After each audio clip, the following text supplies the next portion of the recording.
Hey, this is Natalie Fideler, and you're listening to... Oh, yeah, I meant to ask you. Nothing to prove, only to share. Wow, and then do like the Disney... Oh, wait, that was the Big Time Rush one. Stunning. Incredible. Okay. Got nothing to prove. Nothing to prove. Cool. Well, so I know you kind of because of Zach Baker. Yes. I just you were on his new EP. Yeah. I loved that. And then I kind of dove into music a little bit and also followed you on socials, and you just seemed so fun and great. So here you are now. Woohoo. Hopefully I live up to the hype. Hopefully I'm still fun and great. Okay, tell me about yourself. What's up? Ooh, well, my name is Natalie Fideler. I'm 26 years old. I am a lifelong musician. I was born in Minneapolis. Cool. And raised in the South Metro. I lived in Savage, Minnesota for first 18 years of my life. And I bounced around to different schools and stuff. So it was little Shakopee, little Burnsville vibe, little Prior Lake, but South Metro was my jam as a kid. I was born to two parents who are both musical people. And so growing up, it was just music all the time. There were instruments all over the house, and they were kind of my toys, my sister and I's toys as kids, of just playing piano or messing around with one of my dad's guitars as, in place of, I don't know, what do children play with? I don't know. Some blocks. I don't know. My parents really wanted to put me and my sister in music lessons. Specifically me, because they have this lore of me having what they call congenital rhythm. Okay. Of when I was a babe, when I was just starting to walk and just starting to have motor functions, they would catch me if music was on, nodding my head to the beat and keeping time with it. And they were this child is doing something musical. We gotta throw them in music lessons. And so started with Suzuki violin when I was young, preschool, and that has since stopped. I cannot play the violin. If you can, you're an enigma to me. That's just hard. And then it transitioned into piano lessons, and then eventually drum set lessons. And then got really into school band and stuff later as a kid, and later elementary school. And then around that time was when I had my first traumatic experience. Age 11, 12, had a lot of family shit go down. My parents got divorced. And I just became that angsty teen. Okay. That's what it's all about. Right? That's what the divorces are all about. Thanks, Mom and Dad. Yeah, thank you. Now I'm emo. But for real. Yeah. Sorry, not sorry. But so at that point, I was a kid finally learning what it means to be going through grief or dealing with negative emotions and being sad and angry and all that stuff. Yeah. And I already had this built-in coping mechanism of making music. Yeah, beautiful. And it took over my life, essentially. I think that, of course, having my parents just shove me in music lessons, the second I was old enough to do so, set a tone for my life. But I also have a theory about just my generation specifically of I'm a 96 baby. I don't know about you. 99. Great. Oh my God. Yeah. That's so ridiculous. I don't feel no one was born after 1997. It just didn't happen. You just showed up here. I'm really proud to still have made the cut in the 90s. Yeah, you did it. It's a different vibe. You're in. Most people are 96 doesn't count as a 90s baby. What? And I'm I don't care. 99 probably does. If there's one that doesn't count, it's not. I was born in August of 99. So I was just around for a few months. But that's, whatever. But so this generation of so much media that I watched as a kid was about adolescent person goes through bad shit, realizes that they can make music and then create this entire persona around it. Yeah. Like School of Rock, Camp Rock, Hannah Montana, High School Musical, the Naked Brothers Band, like just all that shit. Did you ever watch the Naked Brothers Band? Yes. Oh my God. Okay. I know. We'll talk later. We'll get there. But so like, you know, like I was steeped in this culture of like, there was no disbelief that I could ever be a musician. I never like was in a space where I didn't think that that was my trajectory. It was always just like, this is me. I love that. That's so This cool is that real. fucking Disney did that for you. And that makes a lot of sense. When you before the divorce and like when you were just in lessons, were you reluctant at all? Like, or was it very like, I want this, even as a young kid? I was always very interested in it. It's hard to really remember, I guess, connecting with the music as a kid. It was always like a fun thing to do. Okay. But it was like once I had like, I guess, an emotional awakening, it was like, oh, there's this whole other side of it where like I don't just like how it sounds, but it means something to me. Oh, that's huge. That was always my draw to music too as a kid. Like it was such an emotional release. And I mean still now, but it was huge in like formative years because I was also an angsty teen and I needed to let that shit out somewhere, you know? Right. For sure. I also grew up watching all the music shit. And for whatever reason, it didn't do that for me. Like it wasn't like I can have that, I can be that. It took me a long time I mean, I'm only 23, so I'll cut myself some slack there, but it took me time to think like this is who I am or this is what I want to be and do. But looking back, you're so right. Like I should have let Disney, like, you know, like that's what they were trying to do for us. And they did it for you. Yeah. And I love that. I'm a Disney success story. So let's talk about the music you've released. Yes, let's do it. I listened yesterday while I was at work. I listened to 3 Man Army and Steak and Eggs. I have to say, Spring, I loved. It was very, it was kind of giving Avril Lavigne. Oh my gosh, really? I love that. In like the best way. Well, there's not a bad way to say that. Yeah, you're right. That's a compliment in all ways.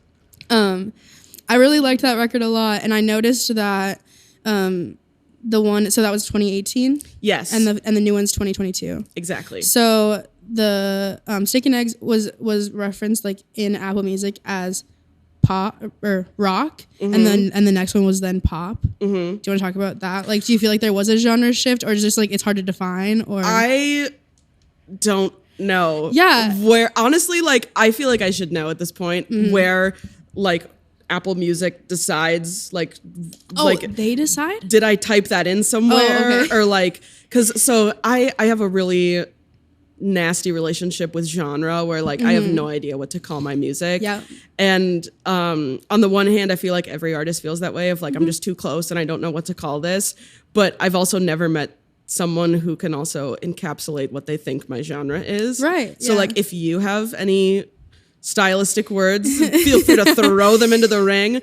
But like I think that was probably just that's the word I typed in first when I was listing genres on CD Baby. I see. Okay. I got you. Okay, cool. But I think there is a big stylistic difference between the two because on Steak and Eggs, I played all the instruments. Oh, cool. So like everything you hear is my hands and my voice. That's awesome. And my feet, of course, because I played drums. And then on 3 Man Army, I recorded that one with the band that I gig with now, which is my fiance, Lee Underwood, on drums, and our good friend Haley Jacobson on bass. Cool.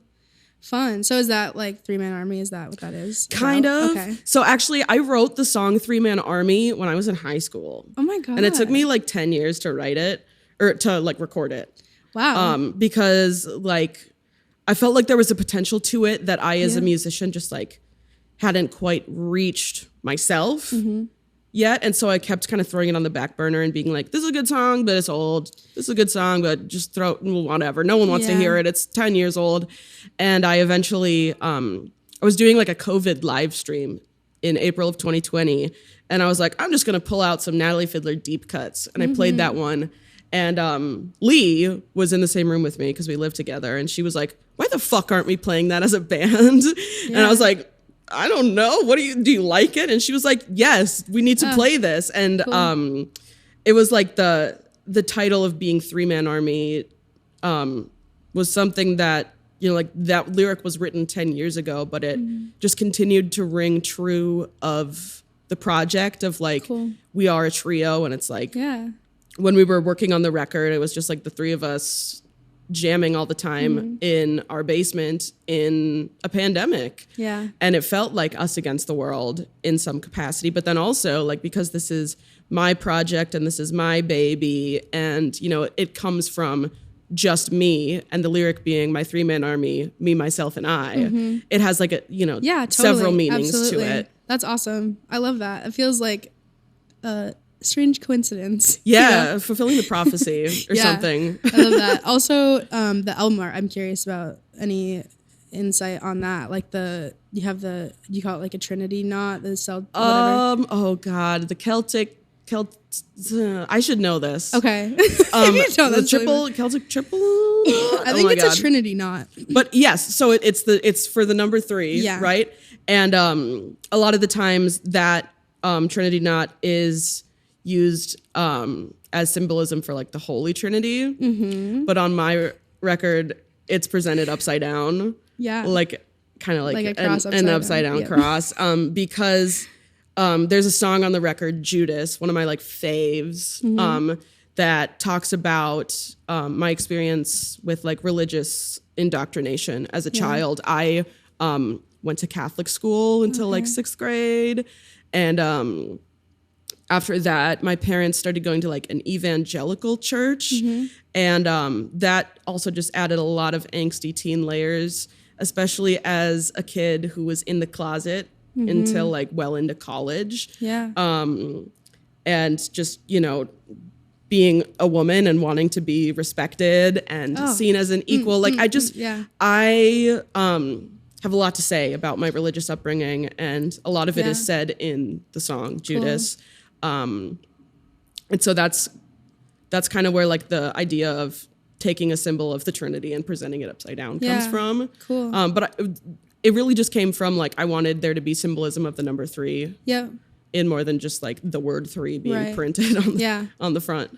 That's cool. I love that. I also come from a religious background and can I resonate with all of that. Yeah. I didn't listen. I feel like I need to take another listen to Judas because I was listening and working. So like there were parts of the time that I was actively listening, but then there were times that I wasn't. But I think I have a feeling I'll like that one. There is a really awesome lyric video. Oh, okay, cool. That was made by a guy named Scott Rudd, who I think is just like super cool. I'm like still floored that he decided to like take on my commission and do a lyric video for the song, because I like found him from doing lyric videos from other bands that I really love. Okay, cool. And I found his work listening to Opeth. Okay. Which is like this black metal band. And like that is not my genre. We at least know that. It's not black metal. Right. But so I really wanted to do a lyric video for that song because the words hold so much meaning to me. Yeah. So if you do a second listen, go watch the lyric video. Will. Okay, awesome.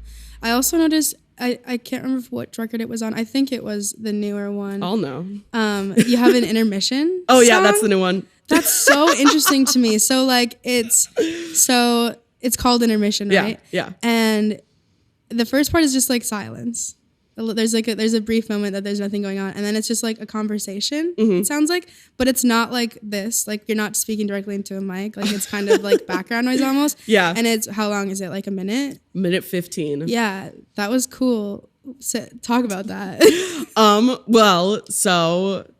I think it's time to talk about the Naked Brothers Band because. Okay. Oh shit. Well, so I wanted there to be like some sort of element in this record to kind of give it a little more personality and a little more like genuity to it, a little more authenticity. Yeah. And there's this song on one of the most recent Nat and Alex Wolf EPs. Okay. And what was it called? It's called Joke. And it's like this like minute long track where they took some like ambient sounds and like weird noises that they made in the studio and over it put the audio from a video of their mom trying to tell a joke and just completely butchering it, and it doesn't land, and it's just weird. Cute. And it's just like, here's a random minute of just like stuff. Yeah. And then they move on. And there was a night when Haley, Lee, and I, and Haley's fiance were all together, and we were like playing a drinking game of sorts. And at one part, it was like Haley had to tell a conspiracy theory, and she started telling us about the like Chuck E. Cheese pizza conspiracy theory. Okay. Which, did you catch what it was from the track? No. So it's basically, I think it actually originated with Shane Dawson, which like Shane Dawson, good morning to everyone but Shane Dawson, like, no. But so the theory is that like the pizza at Chuck E. Cheese, when you look at it, like a whole pizza, like you order a whole pizza, like the pieces don't really line up. Doesn't quite look like they're all from the same za. And so like the theory is like if you leave pieces on your table, that they'll repurpose them into a new pizza. Oh my God, I've never heard that before. Yeah, and so Haley was like telling us about this, and we're like all a little, you know, like inebriated, just giggling, laughing. And I don't even remember doing it, but I pulled out my phone and just started taking a voice memo because I was like, so cute. This is a moment that I want to capture, and I just think it'll be funny to listen to tomorrow. And then when I listened to it the next day, I was like, this has to be on the record. Yeah. And so took that audio and I trimmed it so it wasn't like an hour, hilarious and just stupidly long, but I trimmed it and then went into the studio and just made a bunch of weird sounds with our producer, Steve Vanderhork, who is the shit. We love Steve. And we put some weird shit in that song. Yeah. There's a King Crimson quote. Like I put a King Crimson riff in there somewhere in like the drone, and like there's I played some vibraphone that went through like a delay patch and like all this weird stuff. So fun. So it was an interesting process of just like we needed a minute of like an intermission from life. Yeah. In a sense of like this is just a safe space of like four friends shooting the shit and just being goofy and having a moment to just laugh and not worry about the world. Yeah. But then also like an intermission from the record of like, okay, now let's go back to more music. As a listener, man, it was cool. Like, so I don't know that I like, obviously I didn't understand the context of the conversation, but for whatever reason, it made me feel all like I was hanging out, you know, like the laughs, and it was so cute. I loved it. I thought that was so interesting. Yeah, that's the goal. We want it to feel like you're sitting there talking with us and you're part of the band for a second. So cozy. Okay, now that you brought up the Naked Brothers band. Oh my God. So Tell me. There's no good way to transition. So when I was 15. Tell me. So I was obsessed. This is so embarrassing. No, it's not. I was obsessed with Adam Levine. Don't tell anybody. Okay. Yeah, this is an origin story. I won't tell him. Don't tell him. And for years, so I watched The Voice as a kid, and I was like, man, Adam Levine's so fun and cool and sexy. I'm like fucking 15. And and I was begging my parents for probably a couple of years to take me to a Maroon 5 show. Uh-huh. And my mom's like, you know, she's a music person, but she's not like I'm from like 3 hours north of here. So she's like, you know, I'm not driving to Minneapolis to go see fucking Maroon 5, you know. But my dad, who like he travels for work, so he's not around all the time, but he was home for a winter and he was like, yeah, we could go. So we drive down, and the opener for that show is Rozzi Crane. Of course it was. I knew it. I knew you were going to say that. And she plays a crazy ass bitch. And I'm 15 and I'm angsty as fuck, right? And I'm like, oh shit. Like I want that. I want to be that. I want to sing songs like that, you know? And then Half the Man, you know that tune? Fuck. So good. So good. So that night I got a CD. We took a picture. It was awesome. It was so fun and cute. And then she ended up releasing music not even that long ago. She finally started coming out, maybe like 2018 or 2017. Maybe Something she put like out that. Joshua Tree, if that's what the record's called. Oh God, the record's called Bad Together. Oh, Bad Together. Yeah. Don't get me started on the Rozzi lore. Oh, I've done a lot of God. research. So and maybe like, I think it was after that record came out, I went to a Betty Who show at First Ave, who I don't know Betty Who. Do you know Betty Who? I don't think so. No, don't know her, but Rozzi was opening for her. So I went to First Ave by myself. Wait, what year was this? I think it was 2018 or Oh my God. 2019. And I didn't have anybody to, and that's the thing too, is like, so Rozzi is just one of my biggest, if not the biggest, like vocal inspiration for me. Oh yeah. And I don't have any friends that are like on this fucking train of Rozzi is the shit. Okay, well we're friends now and we're on the train. Thank God. Someone's in the train with you. I've been screaming this at the top of every building for years, and people are like, yeah, she's cool, she's good, that was awesome, crazy cool. But nobody will like dive in with me. I know every track by heart. I can recite every fucking thing she's ever released right now, you know? Yes. And like every note too. Oh yes. Oh yes. I've been such a huge fan. And then I flew out to California last year to see a show by myself. It was her first tour.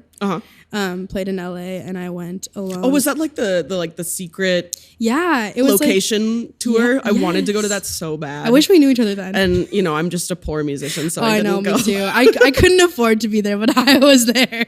I flew out for just like the weekend, and it was a kind of a garage was the venue, and everybody brought like blankets and bottles of wine, and like it was the coziest, coolest show I've ever seen. And then it was just her and a couple backup singers and a guitar. It was so cool. But oh my God, yeah, both records that she put out in the last few years have seemed to also been released at the perfect time for me. Like for whatever reason, whatever she's going through, I'm also going through it. Like it's shit happens to me, and then she's released a song that feels like it's for me. And I think that's part of why I have such a deep connection, because her music comes to me at the right time every time, and it's so cool. Yeah. Okay, tell me you.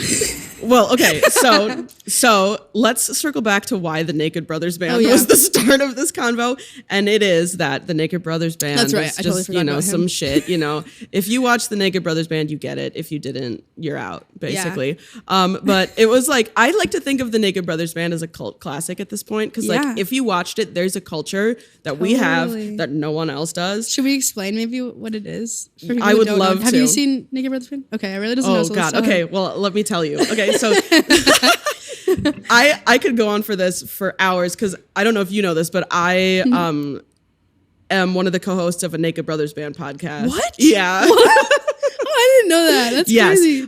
But so the Naked Brothers Band is this ridiculous Nickelodeon show that started as a movie that was supposed to be like a mockumentary, kind of a la like Spinal Tap. Do you know Spinal Tap? But like for kids, basically. And it was made by the director, Polly Draper, what show was she on? 30 something or whatever it's called? I don't know. But she's like a 30 Rock? No. I feel like there's a 30 in the name. Maybe it is 30 something. I don't know. Polly Draper, she's an actor, director, she's the shit. And she had two sons that just happened to be the same age as me and my sister, so that added a lot of layers. And they're like kids, and they have this band with their friends, but in the like Naked Brothers Band universe, they're like the biggest band in the world. And they made this like documentary that was just like very grassroots, like the budget was less than $1 million, just like really chill, just like, and they got it on Nickelodeon, and Nickelodeon decided to make a spin-off show about these two kids that are in this band, and they're the biggest band in the world, and it's just the story of them with their friends getting into antics. And like, how old are they at this time of the show, do you think? Oh God, they were like, when the show started, I want to say they were like 8 or 9, and like young kids, like 10, 11, like young kids, very young, being rock stars. In the movie, I want to say Alex was like 6. Wow. Like he was a little baby. Like, how are you So it's even? two brothers. Yeah, Nat and Alex. Wolf. And Do you know that name? Alex Wolf. He's You also should. like an actor. Oh yeah. Did you ever see Hereditary? Oh, Really? You're not a scary movie kind of person, are He's you? not a movie guy. Yeah, fuck you for that. What about? Everything else is pretty, like, I would say, niche. Like, if you aren't searching it out, you won't find it kind of. Did you ever watch The Fault in Our Stars? Wait, he's in that? Nat Wolff is in that. Oh. He's Isaac, the blind guy. Oh, that's right. Yeah. Okay, but like, yeah. so the Naked Brothers band was like my hyperfixation as a kid, and I ended up following them, you know, into their career now as like actors and musicians, and they just released a new single today. I haven't listened to it yet. It's like a thing. But so the Naked Brothers band is how I found out about Rozzi, because Alex Wolff is dating Rozzi Crane. Yes, it's all coming, it's all circling together. It is. It's coming together. It's and once I found out about Rozzi, it was like, fuck the Naked Brothers band. Fuck Nat and Alex Wolff. Like, I love you guys. Who are you? I love you, but like, go away. It's Rozzi time. Fuck. Rozzi has just been such an inspiration to me as an artist. For like 1,000 different reasons. Like, first of all, her music is so good and so well done. I love the spirit that she brings into her music of just like being honest and telling her story. And even if it's, you know, kind of a taboo or a yucky emotion, like, we're still going to do this song because it means something. Yeah. And I love that she's very personable. Yeah. Like, so I'm wearing my Rozzi sweatshirt right now. I can't go to the party. And I got this sweatshirt because I won the pre-save contest when she released Barry as an EP. Yeah. And so I won a merch package and like a half-hour Zoom meet and greet with her. Whoa. Yeah. Half an hour with Rozzi? It was so good. What'd you talk about? She asked me about my fiance, and like, I got to show her one of my songs, and I like so died. Fucking awesome. What song did you show her? I showed her 3 Man Army. Ugh, that's awesome. And she had a lot of nice things to say about it. Whether or not she meant them, I'm sure she meant them. Who cares? She said it. But she said it. And so like from that moment, like she like, you know, still like remembers who I am, even though like I am this blip on the timeline of her amazing career. Yeah. And like, she's out there, you know, collabing with fucking Nile Rodgers and like doing all this cool shit and like recording in London and touring the world. But like, she still has the time to be like, hey, that's that fan that pre-saved my record. That's that's fucking awesome. Yeah. Thanks for being here. Here's a fucking sweatshirt. You know, like being able to teeter both sides of the line of like, I'm doing shit and focusing on me, but like not forgetting that like the people that listen are the only reason why I'm doing what I do. I've also always appreciated that about her. She, when I was probably, I don't know, what year did we say that Bad Together came out? Well, let's pretend it's 2018. 20, I don't know, whatever. It doesn't really matter. Close enough. I posted a video of myself singing a song off that record. Probably, or no, it was Never Over You. What was her first thing? Was there a record before Bad Together? There might have been. I think that was before I hopped Uphill on the... Battle. Do you know that one? Uphill Battle's on Bad Together. Okay. I don't have my phone, otherwise I'd look it up right now. It's okay. Anyways, I posted a video of me singing a song, one of her songs. Right. And she reposted it and like messaged me a little, and I was like geeking the fuck out. Right. And then it's like throughout the years we've had conversations. Right. And like it's so cool, and it's made me feel like it's almost helped me. Like, have you ever been like starstruck? Like, have you ever met somebody famous and you're like, oh fuck, like they're famous? I think it helped me like realize that she's also a person. Yes. And it helped me understand that what she's doing, or whatever anybody else is doing, whatever I want to do is achievable because we're all just people. And I think like that connection and her being who she is and as talented as she is and being the inspiration that she is to me, making the effort to just be like, hey, it's so cool and special to me. Totally, 1,000%. And she's also just like a ridiculously good singer. Like, I am the person that like, if there's a song on and I know it, I'm singing along. It's almost like I don't even think about it anymore. It's just like I'm singing along. And when I try to sing along with Rozzi, I can't. Like I have to change octaves all the time, and like For sure, her range is fucking insane. Let's be clear. I'm changing octaves to stay in the same octave, and she's changing octaves between like 5 different ones, and it's like, whoa, girl, she's so good. I know, she is incredible, and like and live too. It blows my mind. It sounds like exactly the same live. And her songwriting is so. It's like Bad Together is so genius to me. Let's talk favorite. Like, do you have a favorite song on the Bad Together record? Oh God. Hold on, I'm gonna pull it up. Would that help? No, because I know them Definitely already.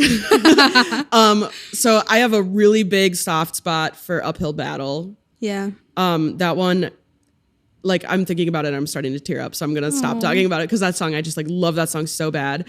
And then 2 Minutes. 2 Minutes is fucking great. That one, again, just like it makes me, someone put dopamine in that song. Like it's being transmitted every time I listen to it of like, there's something about that song that just makes me feel like everything's going to be okay. Yeah. What about you? Tell me your favorites. At the time of the record, I remember my friend asking me what my favorite one. Ben Brunfeldt actually has been the only person in my life that has like listened to the Rozzi records and like he understands my the mania. Yeah.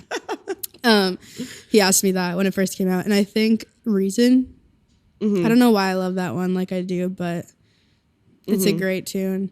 And Bad Together just to me feels so genius, you know? And then on Barry. Oh God. Tell me.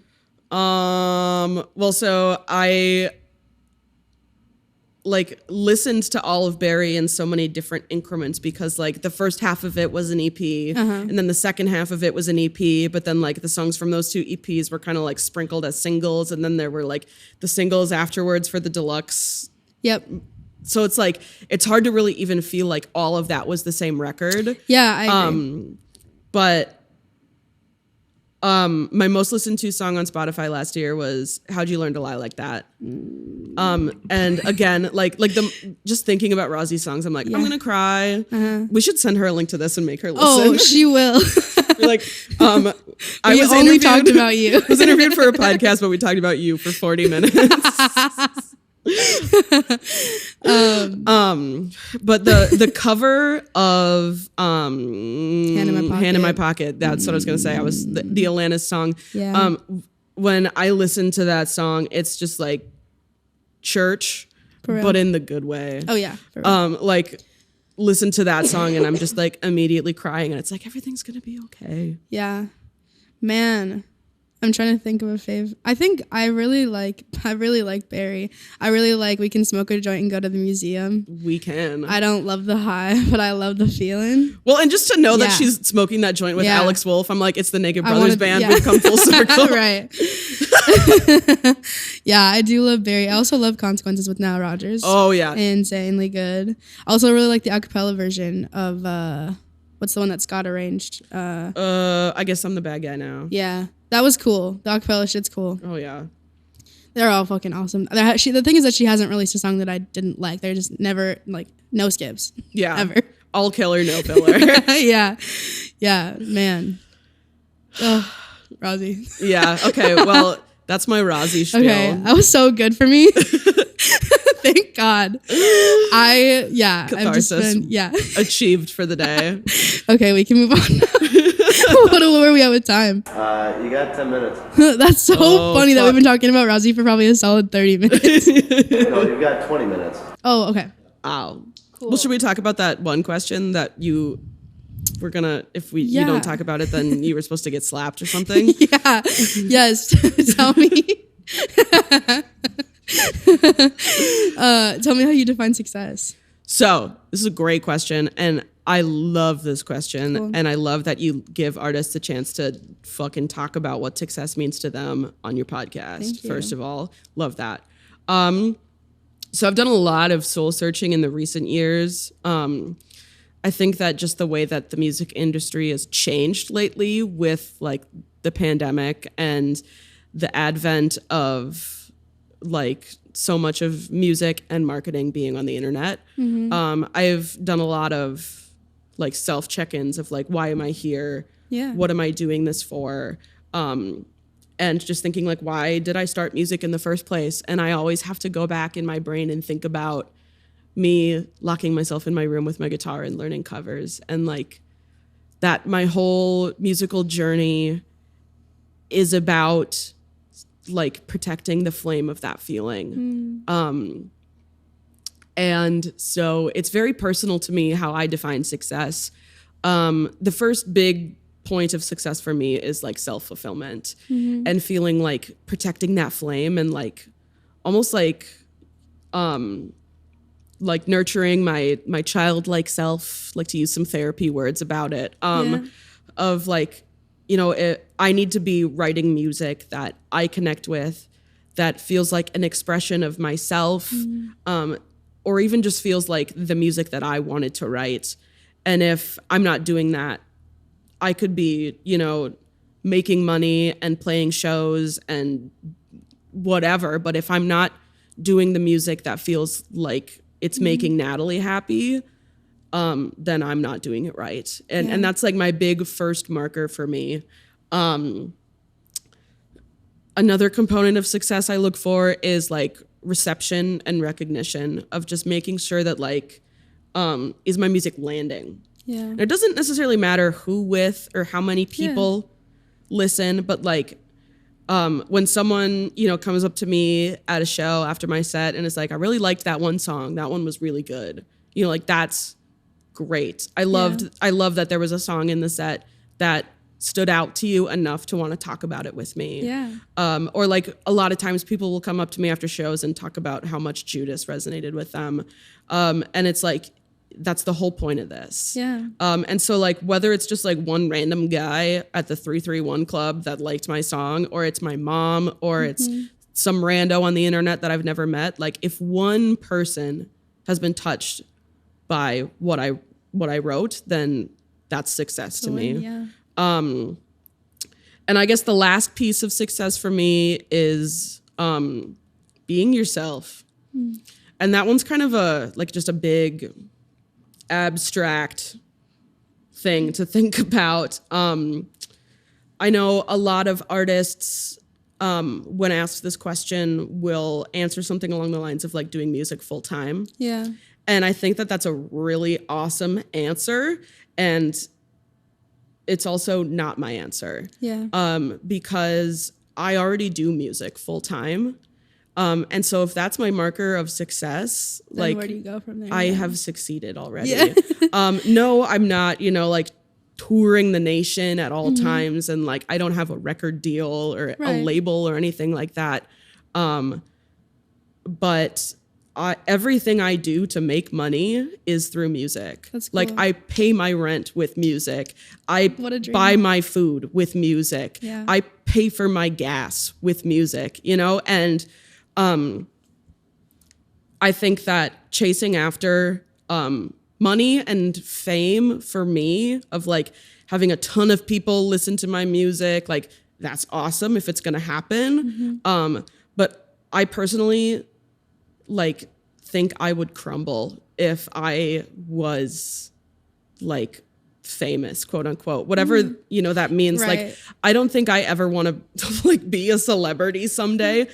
'Cause like, I think about how so much of marketing lately is online. Yeah. And how some people really succeed and excel and like use that to their advantage. When I try to do that stuff, like I in 2020, like made a TikTok account and like tried to make some content. And like I think I did okay with it, but it really didn't feel like me. Oh, yeah. And you know, that's where the like self-love component comes in of like, if this isn't me, I need to be honest with myself about that. Because like as a solo artist, in some capacity, like I write the songs, I bring them to the table. In the end, you know, it's my decision of like, what gig are we going to do? Or like, what song comes out next? Or what's the album art look like? Like, that's all, you know, I'm the music director of Natalie Fideler, so to speak. And so like, I need to be upfront with who I am and how art relates to me, because if I'm dishonest with myself about that, I'm not going to be reaching the people that my music would resonate with. Yeah. I saw an interview with Adele for one of her new records, and she was talking about how like one of her producers brought up TikTok and was like, how are we going to market your new songs on TikTok? Yeah. Right. And she says, if everyone's writing songs for TikTok, who's writing songs for my generation? Ugh. Yeah. And that really just like hit me like a freight train. And I think about that like every time I like log into my Instagram to like post about a gig. And like, obviously I'm going to use whatever tools I can to like have a hub of like, this is where you find out like, when's my next show? When's my next song come out? Right. What's Natalie up to these days with music? But remembering that like, that's all of that is like, it comes second to am I being fulfilled as an artist? Totally. It really does come back to the intentions behind it of like, how do I define success? Is success for me high stream counts, follower counts, and view counts? Or is it that my music touched someone's heart? Right. And there's another creator and musician, Jack Conte. He's in Scary Pockets. And he is one of the co-founders of Patreon. Oh, wow. And his whole shtick was like 15 years ago, he was on YouTube. And he was one of those guys that would like write a song and then like play and sing everything and like record videos of it. Yeah. And so it was just like a music video of him playing and singing everything on this song that he wrote. And like that shit really hit me somewhere, you know? And watching him develop into someone who has then like started something like Patreon where it's like, let's give artists money just for their fucking art. Yeah. Like, I'm not gonna make money on my music from like some creator fund of like trying to like start a new medium to then have that lead back to the original medium of my art. It's just like, how do we give artists money for doing what they do, point blank? And now just the way that Jack Conte carries himself too, and like the way that Scary Pockets and Pomplamoose is the other one. They're the ones that do the Johnny Don't Leave Me, You Said You Love Me Forever, that tune. Cool. So like the way that like his presence on the internet has always just been, I'm here to make music and collaborate and good vibes. And then like one of the songs just happened to blow up on TikTok. Like, yeah, well, and that shit's awesome. That's a really cool thing to see. Yeah. And to be able to also trace it back Totally. to like, this dude just fucking loves music and artists and wants the world to be like that. So Jack Conte made a Instagram reel, which is like so counterintuitive, but like made an Instagram reel about how, you know, the modern music industry has kind of given artists things to worry about that don't fucking matter. Or like we never would have thought of before, like, for example, stream counts. Like before we had streaming, it was just you pay for the music. Yeah. And there was no way to like, it couldn't track how many times someone hit play on their CD player, couldn't track how many times someone, you know, turned on their turntable or their cassette player. It was just like, you own the music and you sold that many copies. Hell yeah, go you. Right. And now it's like, I hate follow my Spotify stats because, you know, they always could be more or whatever. And then I forget to think about the fact that like every year on my Spotify Wrapped, there's the growth and there's always growth. I have never like negatively like went the other way. It's always, you know, I'm always growing, and that's the kind of stuff that matters. And it's the kind of stuff that like so many like artist dashboards and just like that kind of stuff kind of leave out. Right. Because there's no way to quantify that. Right. Yeah, totally. It's just so easy to like To think have of the this- blinders on and forget what it's about. And being able to trace back to Natalie alone in her room with her guitar at all times. It's just like, I have to remember that girl and that I am that girl, and I'm also taking care of that girl at Yeah. the same time. That's beautiful. That's such a, when I started the podcast, like that was the answer I was looking for, you know, like that's such a nothing to prove, only to share energy. And I love it. Really. And I think that's a big reason why I was like, this fucking podcast is cool as shit. Let's do it. Cause like I think again, like if we're talking about like target audience and who would want to listen to my music, like someone who would click on the title, Nothing to Prove, Only to Share, would probably like Natalie Fideler. Yeah. At least I would hope. Yeah, me too. Cool.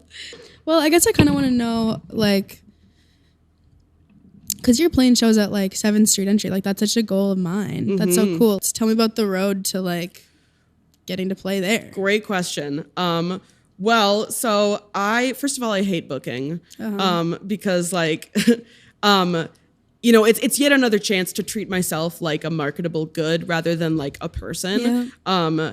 And like I'm fully capable of like playing that field, but it also totally makes me feel like I'm rotting my brain. And it's one of those things that like someday if I had the money, I would love to outsource a booking manager or a social media manager, so I don't have to do that shit.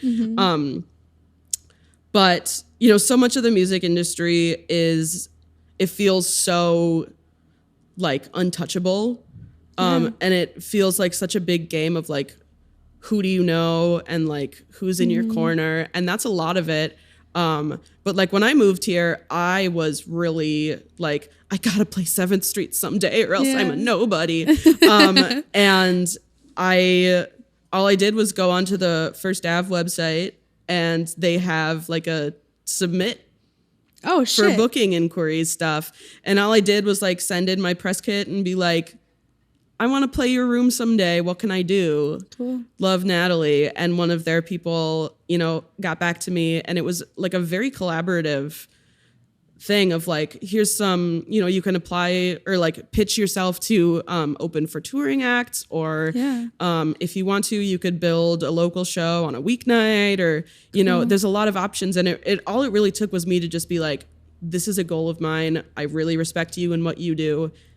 Can we make that happen in some capacity? And so it seemed like it was a lot scarier of a thing than it really was in hindsight. And my first show in the entry was one that I booked myself. That's awesome. And it was January of 2022. And I remember at that show on stage being like, this is going to be a great year. And it was. It was like, it started off pretty good. And then it went a completely different route. Yeah. And, but yeah, having the connection at 7th Street from that is really nice. And to be able to like, it's just, you got to find those venues and, other industry professionals where like, they do feel like they're in your corner and that they're hyping you up. And, there's 1,000 other venues as well in the Twin Cities that are so much fun to play. I went through the Amsterdam a bunch of times last year, and that was with my other project, Getting By, which is, I play drums in that band, and we're kind of like a emo, pop punk, screamo moment. What other venues do I frickin' love? Mortimer's. Morts. Oh, love Morts.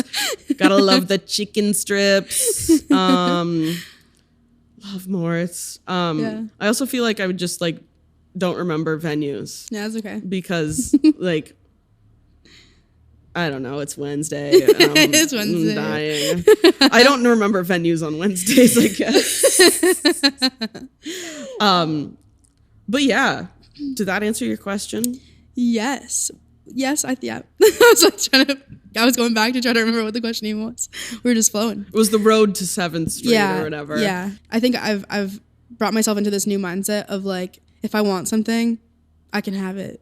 And I think an older or like a younger version of me, I guess, would have been like, wouldn't have even sent the email kind of energy. You know what I mean? Like, I think that's the way to move forward, is to just be like, hey, what's up? And what do I have to do to make it happen? Yeah, absolutely. When I was in college too, I went to a seminar given by a composer. Her name is Jocelyn Hagen. And she's a weirdo in the best way, because she's like half like orchestral choral composer, but then she also like does a lot of collaborations with pop music and pop artists. And she's a very just like crossover artist at, in the very best way. And you know, she gave us this whole spiel of like, you just gotta go for so many opportunities that you forget which ones you went for. You know, just like apply to everything, submit everywhere, and you know, like there should just always be something in the works, because you can do it and you can believe in yourself to do it. And there's no way that if you know, just keep doing it consistently and believing in your craft and believing in yourself, that there's bound to be someone that says yes along the way. Yeah. And that every yes is a success. Yeah. It doesn't matter if it's the big one you hoped for or the little one that you thought was a throwaway or a Hail Mary or anywhere in between, that like you went for a thing and they liked your thing. Yeah. That was a hit. Absolutely. Cool. Before we go, do you want to plug socials? And then if you have any like new releases coming out soon or any shows soon, tell everybody. Well, so first big thing is that I'm getting married this year. Oh my gosh. So if shows are a little spacious this year, it's because I'm like getting wed. Getting married, yeah. Really busy doing busy things. But yeah, so as far as shows go, we've got some stuff on the books for like later in the spring and the summer. Most of them are not announced yet though. Okay. We will be at the Midwest Music Fest in Winona in May. That's the 12th and the 13th. We are on the 12th at Peter's Beer Garden at like 3:45 p.m. So we kind of like kick off Fun. the thing. So like come on down, watch us, and then stay for all the other cool bands. And there's not really any releases in the docket right now because I'm focusing on writing. Yeah. I think that another thing that Rozzi has taught me, to bring it full circle, is that if I don't live a full life, I have nothing to write about. Yeah. And I need to live a full life in order to Be able to write, yeah. be able to write. I love that.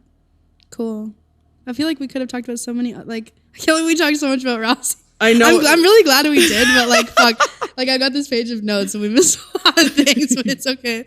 Where are you at on social so that everybody can support you on socials? My main hub is Instagram. My Instagram handle is Natalie Fideler Music. I'm going to spell it. It's NATALIEFIDELER. And then hopefully you can spell music by yourself. And then from there, in my bio is a link tree. I'm also on Twitter and Facebook and YouTube, and it's got my streaming links and all my music videos and stuff. So just go to Instagram, find the link tree, and you got it. Cool. Thanks for being here. Hell yeah! Thank you for having me. Man, yes.